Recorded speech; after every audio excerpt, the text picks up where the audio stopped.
Hey, what's up, everyone? Welcome back to After Midnight Confessions. And today I have two stories that are very interesting. They're super crazy. One is even about ruining a friend's marriage. The other one, I mean, yeah, you still have to listen to it, but it's about death and people not caring about that death. And it's kind of crazy, so you should really listen. Don't forget to like and subscribe. And let's get on to the video. I don't remember caring when my mom passed away. I lost my mother to cancer when I was around 7 years old. Of course, I understand that losing a parent, especially at a young age, affects you in many ways, both visibly and invisible. When she passed, nobody really broke the news to me directly. I remember sitting in the park across from our house playing by myself.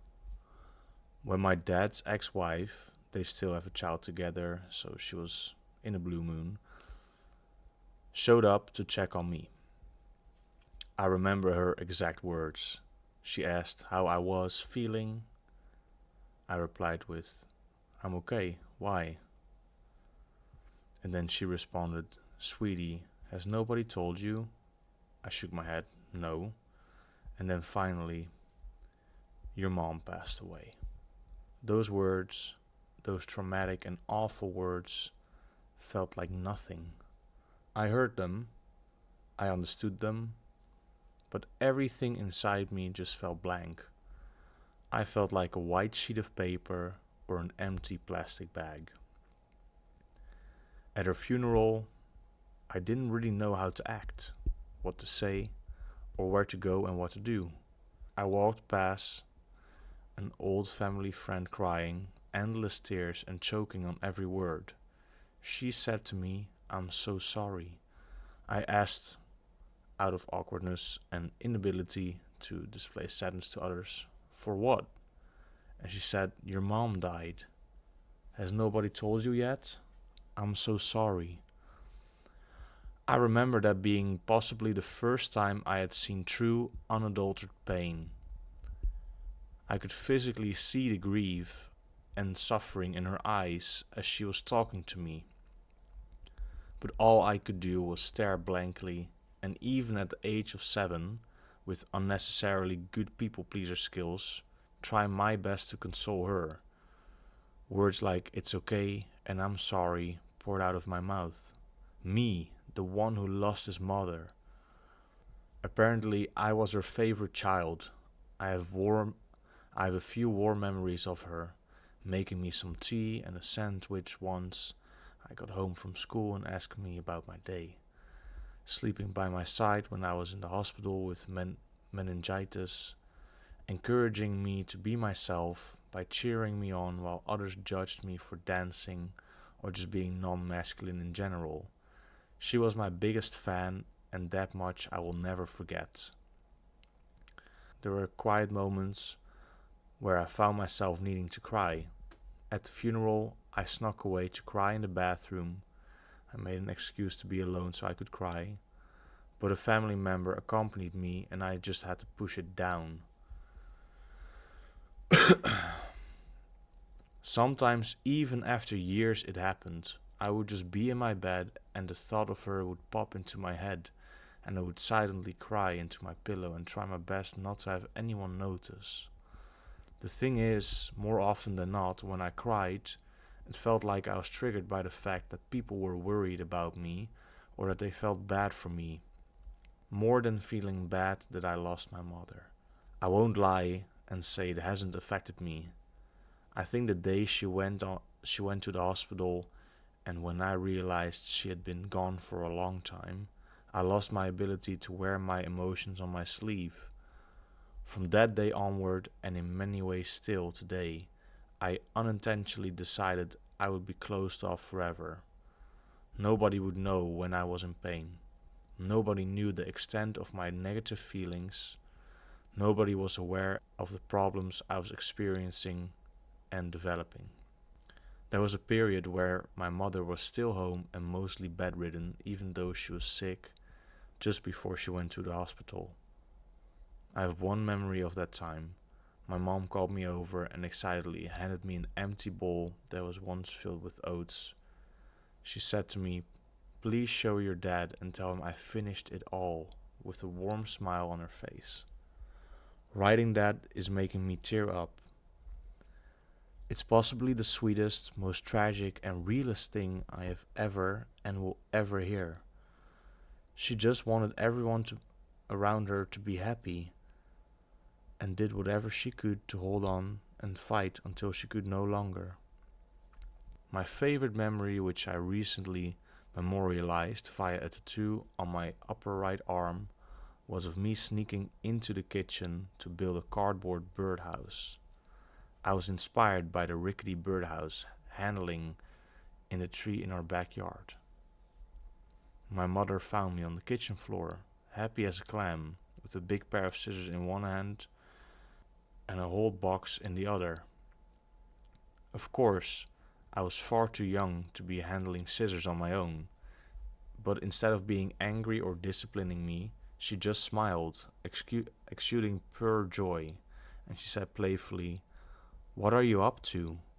I replied simply with, uh-oh. She laughed softly and repeated my words, "Uh-oh."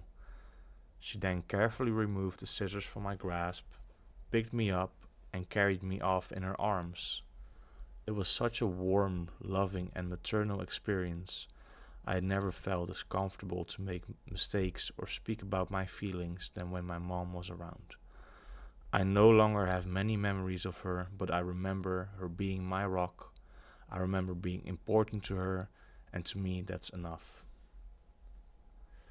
Blush Bye Bye commented, "Reading this hit me right in the chest. Losing someone so young is incomprehensible, and your blankness at the time doesn't make you uncaring, it makes you human. The way you remember her warmth, her joy in small moments, shows just how deeply she loved you, and that love clearly shaped who you are today. It's okay that your grief looked different from others, it doesn't make it any less real." And I have to totally agree with that. You know, when you lose someone so dear, so special to you, your body doesn't know how to respond.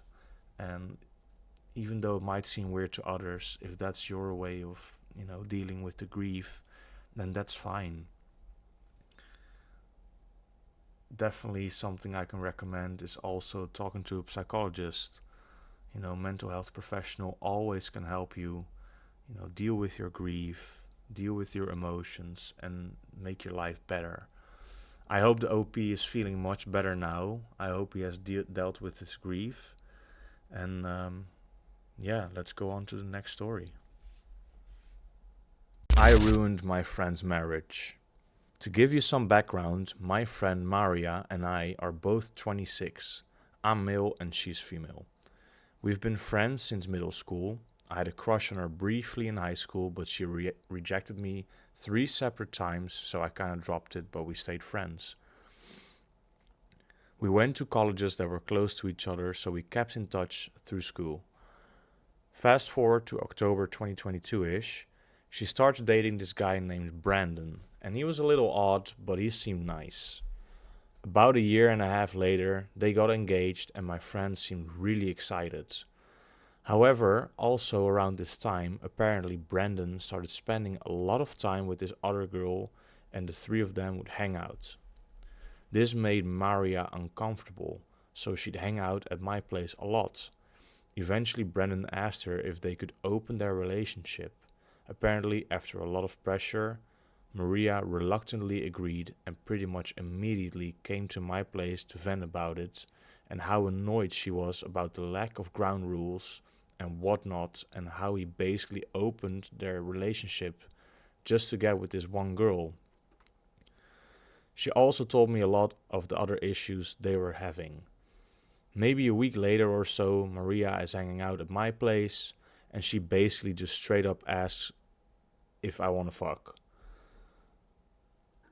Her logic was that she might as well take advantage of the open relationship, and she'd rather do it with someone she trusts and knows doesn't have STDs. It actually went better than expected. Turns out over a decade of friendship meant that we had pretty good bad chemistry.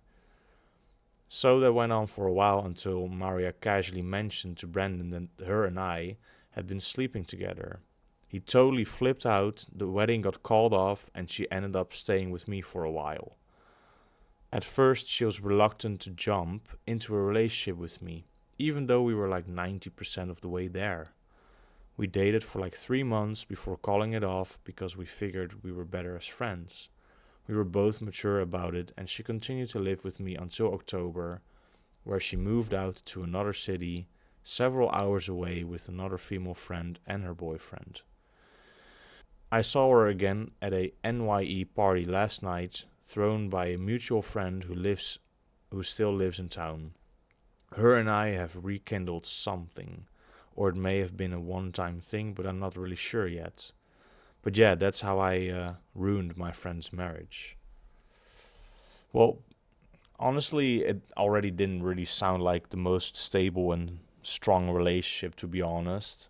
And the fact that Brandon, I mean, he wanted to have, sexual relationships with that other girl, like that's already such a red flag if you're in a relationship. So I think Maria was completely right by pursuing that attraction with you. I think that's totally normal. And people in the comments say this as well. You didn't ruin it, her ex did. You were in the right place at the right time. Another commenter, her ex ruined the marriage. I think it's better that they called off the marriage. It was having many holes, but not your mistake. Move on from that woman and be happy. And another commenter, goth girl, you didn't ruin that relationship. That stupid guy did. LOL. Opening a relationship ruins a relationship. I have been there and done that. It ruins everything a relationship stands for. He wanted to cheat and just wanted permission. Good for you guys. Maybe see where it goes now and don't let any guilt bother you. You have nothing to feel bad about. And I have to agree. Alright, 2 very interesting stories today.